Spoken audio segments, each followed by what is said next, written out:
नमस्कार दोस्तों, मैं हूं नीलेश उपाध्याय। आप देख रहे हैं मंथन टीवी यूट्यूब चैनल। जैसे कि हमने कहा, आज हमारी मंथन ट्रैवल्स की श्रेणी में हम एक और नई जगह पे आए हैं। जगह बहुत नजदीक है। आप जानते होंगे, महाबलेश्वर के पास में ही एक प्रतापगढ़ जो किला है, उनके बिल्कुल बाजू में आप देख सकते हैं शिवकालीन खेड़े गांव करके एक पूरा एक विकसित किया गया है। तो इनकी एक ये इस तरह से बनाने की कोशिश है कि जो हमारे पुराने लोग थे, शिवकालीन ये थे गाँव, तो इसे समझ में आता है कि उस टाइम की संस्कृति क्या थी। और हमारे साथ यहाँ के ऑनर यहाँ हमारे साथ में है भाई, और हमारी मंगला बहन जी और भाई साहब जी हमारे साथ हैं। तो इनका अनुभव, क्योंकि बहुत सुंदर बना है, आप अंदर घूमेंगे तो हर प्रतिकृति इतनी बढ़िया तरीके से बनाई गई है कि लगता है कि यकीन नहीं होता है, ऐसा लगता है कि हम लाइव देख रहे हैं। तो प्लीज सर, नमस्कार, बहुत बहुत स्वागत है। आपने इतना सुंदर कार्य किया है, इसके लिए उसके सबसे पहले तो आपको बहुत सारा साधुवाद है, बहुत बहुत शुभकामनाएं। लेकिन इनके विचार जानने से पहले आइए हम देखते हैं कि शिवकालीन खेड़े गांव में हमारे लिए क्या क्या खास है। दोस्तों, यहाँ पर शिवकालीन खेड़े गांव, जो जिस पर आपसे नाम है, पुराने गाँवों की एक शैली यहाँ पर बनाई गई है, जिसके अंदर देख सकते हैं कि उस समय का स्थापत्य, बहुत सारी मूर्तियाँ, एक तो लगता है जीवंत है। तुलसी जी की पूजा हो रही हैं, जैसे गाँववासी बैठकर किस तरह से बातें करते थे, किस तरीके से अनाज को कूटा जाता था, आटा बनता था, मसाला बनता था, किस तरह से बच्चे खेलते थे, जो पुराने तत्व के जो बच्चे थे उस ज़माने में कैसे खेलते थे, किस तरीके के आंगन होते थे, किस तरह से पेड़ को लगाकर घर, छोटे छोटे घर बनाए जाते थे, और किस तरीके से वहाँ पर सब एक्टिविटीज़ होती थी, बच्चों का खेलने से लेकर इतने आबेहूब जीवंत यहाँ पर बनाया गया है कि लगता है जैसे घोड़े सवारी। तो किस तरीके से घोड़े की सवारियाँ होती थी, घोड़े हर घर में होते थे, तो वो घोड़ों का एक जीवंत प्रदर्शन है। आप उसके ऊपर बैठ के फ़ोटो निकाल सकते हैं। और दोस्तों, सबसे बड़ी बात यहाँ पर ये है कि हर जो वहाँ पर ये जो मूर्ति लगी हुई हैं, कह सकते हैं कि जो बावले लगे हुए हैं, उनमें जीवंतता है। आप उनके साथ, जैसे हमने अभी ये देख रहे हैं कि हम लोग खेल के उनके साथ क्रिकेट खेल सकते हैं, गिल्ली डंडा खेल सकते हैं, वहाँ जो भी गेम चालू है आप उनके साथ शूट हो जाओ तो ऐसा लगता है कि आप उन्हीं के बीच में बैठे हो। इतनी जीवंतता उन्होंने हर पात्र में, हर मूर्ति में रखी हुई है। उस ज़माने में जैसे पानी भर के कैसे जाते थे, महिलाएं कैसे पानी भरती थी, और उनका जीवन किस तरीके से व्यतीत होता था। और जीवन तो इतना है, कुएं से पानी निकालना हो, या पनिहारी पानी लेके जा रही हो, या खेती के लिए सामान बनाया जा रहा हो, छोटे छोटे घास के घर हों, लोहार किस तरीके से अपना काम कर रहा था।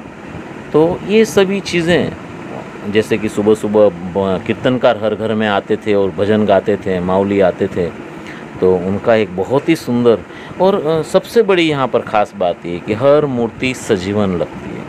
ऐसा लगता है कि वो जो व्यक्ति सही में उस टाइम में, जैसे ही देख सकते हैं गाय और उसका बछड़ा, तो आप ऐसा लगता है आबेहूब है, उनको हम खिला रहे हैं। उस टाइम में किस तरीके से धनुर्विद्या और बाकी तलवार वगैरह बाजी किस तरह से होती थी, उनका एक आबेहूब दृश्य है।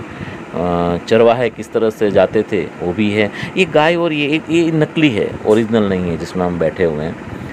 तो ये आबेहूब हर चीज़ को यहाँ बनाया गया है, और आप उनके साथ फ़ोटो खींच सकते हैं, आप उनके साथ बैठ सकते हैं, और उस ज़माने की यादें जो थोड़ी बहुत हमने सुनी हैं, पढ़ी हैं, उसको ताज़ा कर सकते हैं। और देखिए, ये देखिए, जैसे ऐसा लग रहा है कि एकदम जीवंत हमारे सामने उन समय की वेशभूषा के ऊपर बहुत ध्यान दिया गया है, उन समय के उनके बाल और स्टाइल पे बहुत ध्यान दिया गया है, जीवंतता लगती है। और सबसे अच्छी बात है कि हर एक के साथ, जैसे ये आप देख सकते हैं यहाँ पर इस तरह से बने हुए हैं जिसमें आप आप खड़े हो जाओ तो उसमें फिट हो जाते हैं। उस समय के आप जो बोलते हैं सैनिक वेशभूषा, ये बहुत ही सबसे वहाँ का आकर्षण बिंदु है। तो ये है जहाँ पर आप पीछे खड़े हो जाओ, इसी तरह से बावले बने हुए हैं कि जिसके अंदर आप जीवंत लगता है, ऐसा लगता है कि वाह, तो एक बार ज़रूर यहाँ पर आना चाहिए। तो आइए अब देखते हैं इनका साक्षात्कार। ये कैसे आपको मन में कैसे आया विचार, आप क्या करते थे इससे पहले, कितने साल से ये चालू हुआ है? ये अभी 10-12 साल हो गया हमने इसको चालू किया जी। हम ऐसे ही घरों में रहे थे जी। तो आने वाली पीढ़ी को समझना चाहिए कि अपने पुराने पोता, अपना दादा किस तरह से रहते थे। जी। अभी ये किधर देखने को नहीं मिल रहा है, गांव को गांव नहीं रहा। इसके लिए आगे आने वाली पीढ़ी को समझना चाहिए, इसके लिए ये बनाया है। तो ये आप मतलब आप आसपास के गांव में कहीं रहते थे, आपके यहीं पर आपकी हम लोग जमीन है? जी, प्रतापगढ़ पे ही रहते थे। अच्छा, ओके, प्रतापगढ़ में आपकी? शिवाजी महाराज के टाइम से हमारी पीढ़ी चलते आ रही है। अच्छा, ओके ओके, जी जी जी जी जी जी तब से हम लोग हैं। जी। तो आप क्या मतलब व्यवसाय इससे पहले, ये करने से पहले आप क्या व्यवसाय का था? प्रतापगढ़ पे ही रहते थे हम क्या लोग। चीज वहाँ कारोबार, क्या चीज? हमारा हैंडीक्राफ्ट का बिजनेस। अच्छा, हैंडीक्राफ्ट का था, तो उसको थोड़ा और मॉडर्न रूप देकर आपने उसको एकदम इसके अंदर ढाला। जी जी जी। उसके बाद ये सब बनाने का आपके मन में कैसे ख्याल आया कि इस तरीके से बनाया जा सकता है, एक पूरा एक स्मारक बनाया जा सकता है, म्यूजियम बनाया जा सकता है, ये कैसे? हमारा सर ये हैंडीक्राफ्ट का बिजनेस है, तो आप रुकेंगे क्यों? हैंडीक्राफ्ट के लिए सिर्फ नहीं रुक सकते आदमी। बराबर, सही है। तो अपना खुद का कुछ चाहिए, अपना खुद का कुछ पॉइंट चाहिए, कस्टमर को खुश होना चाहिए, तो हमारा इसकी वजह से हमारा बिजनेस होगा। नहीं, सही बात है, बहुत सही। तो इसके लिए तो लोग आएंगे, रुकेंगे, उनके बाद किया जाएगा।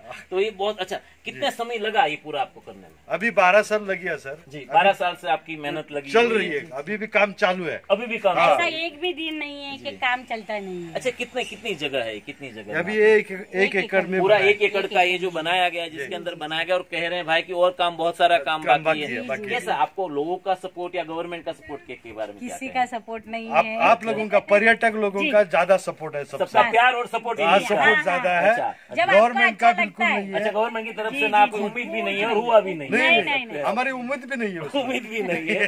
मतलब आपने जी जो है हम करेंगे, लेकिन वो आपको जब ये अच्छा लगेगा, वही हमारा सबसे बड़ा, ये सबसे बड़ा इनाम है, पुरस्कार भी है, उसकी कमाई भी कह सकते हैं। और ये तो कुछ हुआ, कितनी लागत हुई होगी आपको? कुछ उसका अंदाजा लगाया? कभी कोई अंदाजा नहीं लगाते गए, डालते गए, वो लगाने का भी नहीं सर। लगाने का भी नहीं। बहुत सही बात है, क्योंकि इन्होंने दिल से किया।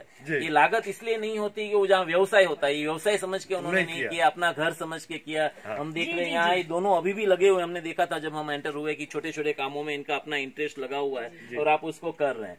तो अच्छा, यहाँ पर आने के लिए सबसे सुलभ, हमारे कोई दर्शक मित्र जानना चाहते हैं, तो महाबलेश्वर से तो हम आए अभी यहाँ, और कौन सा रास्ता, कहाँ से आता है यहाँ जुट? महाबलेश्वर से एक ही रास्ता है, और बॉम्बे से आने का है आपको तो पनवेल होके महाड़ से ये पोलादपुर गोवा हाईवे, उधर से 24 किलोमीटर ये प्रतापगढ़ जी। तो हमारे दर्शक मित्र को पता चला होगा, मैं यकीन करूंगा, सिर्फ ऐसा जरूरी महाबलेश्वर आए तो महाबलेश्वर नहीं भी आना, तो यहाँ एक बार जरूर आना चाहिए। और जैसे भाई साहब जी और दीदी ने कहा है कि और बहुत सारी चीज जुड़ती जाएगी, तो इन आने वाले दिनों में आपको और भी बहुत सारा चीज देखने को मिलेगा। और हमारा आपको बहुत बहुत शुभकामनाओं के साथ, बहुत अच्छा लगा, आपका बहुत अच्छा प्रयास है। और हर संस्कृति को इसी तरह से बनाया रखा जा सकता है अगर इस तरह से मेहनत की जाए। हमारी विरासत है ये। आज हमारे, मैंने देखा छोटे छोटे बच्चा कितने खुश हो रहे हैं, उनके मम्मी पापा को बोल रहे ये कैसे होता था, ये कैसे, वो जैसे हमने देखा मक्खन बनाने का तरीका था, तो एक बेटी अपनी माँ से पूछ रही थी, मम्मी ये कैसे बनता है। तो ये विरासत है हमारी, ये संस्कृति आगे पता चलनी चाहिए। और इसमें आप लोग जी को ये आने वाली जनरेशन को देना ही चाहिए, देना चाहिए, बहुत से ये पता चलना चाहिए हमारी विरासत क्या है।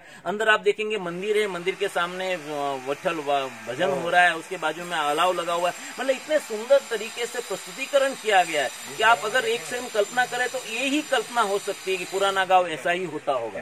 तो ये कल्पना, आपकी कल्पना दृष्टि और कल्पना को मैं सलाम करता हूँ और मुझे बहुत अच्छा लगा। और हमारी बहुत सारी शुभकामनाएं आपके साथ, आप इस तरह और करते रहें और लोगों का मनोरंजन होता रहे। जी नमस्कार, थैंक यू प्लीज सर, बहुत अच्छा।